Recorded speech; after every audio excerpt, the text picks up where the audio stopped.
Doctor साहब की जो संकल्पना थी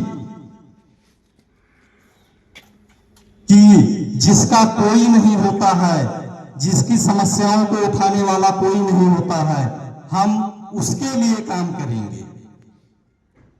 और समाज का सबसे दबा कुचला और सबसे कमजोर वर्ग होता है किसान और मजदूर, जिसकी बात कोई नहीं सुनता है।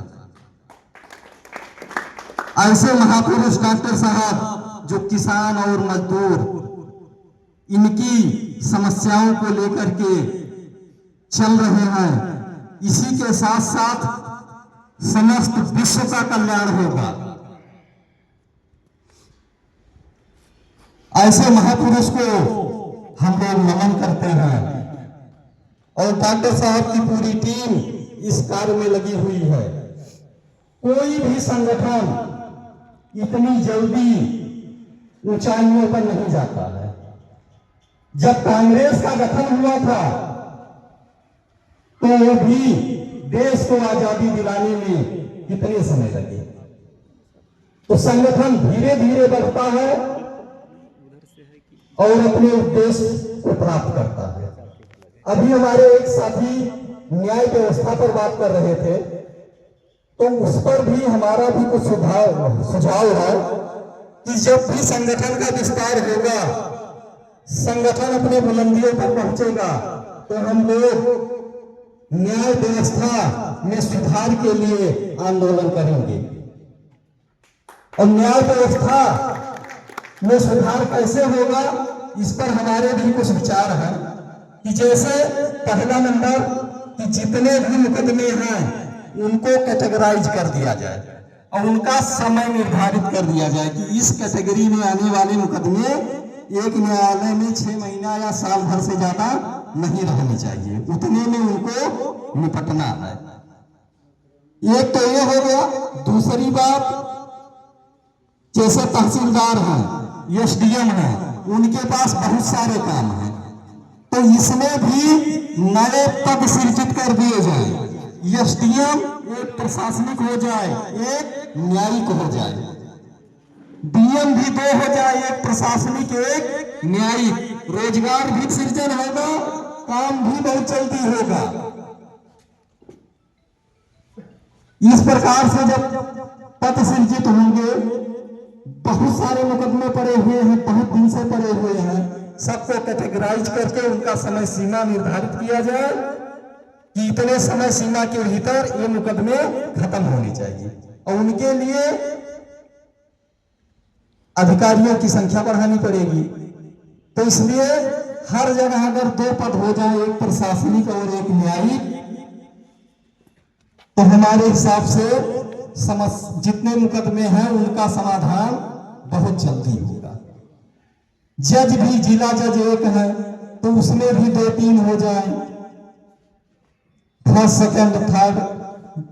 जब आबादी बहुत ज्यादा है, मुकदमे बहुत ज्यादा है, तो इस प्रकार न्यायकर्ता भी ज्यादा होने चाहिए, तभी समस्या का समाधान होगा।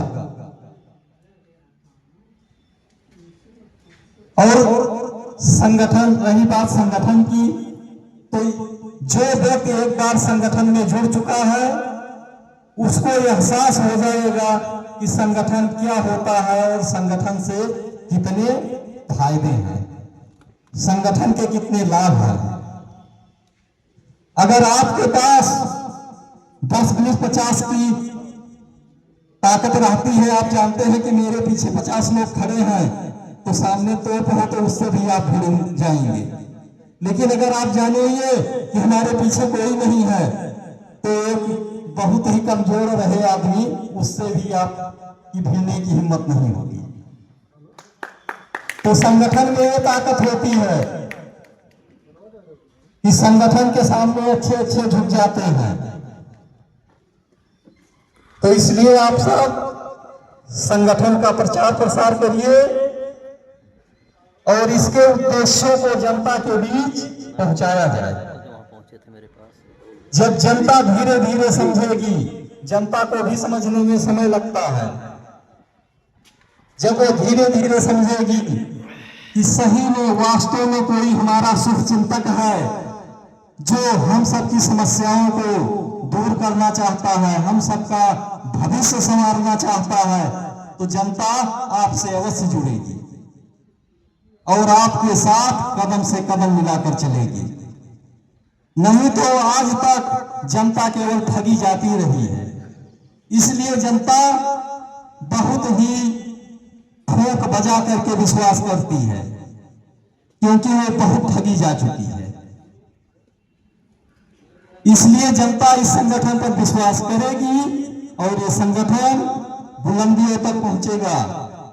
और एक दिन जैसे आज हम लोग महात्मा गांधी, पंडित जवाहरलाल नेहरू, सरदार पटेल और डॉक्टर भीमराव अंबेडकर को महापुरुष मानते हैं, वैसे हमारी आने वाली पीढ़ियां डॉक्टर साहब को एक महापुरुष, महामानव मानेगी कि कोई महापुरुष इस धरती पर पैदा हुआ था, इस भारत देश में, इस हरियाणा में पैदा हुआ था, जो देश के लिए ऐसे ऐसे काम किया।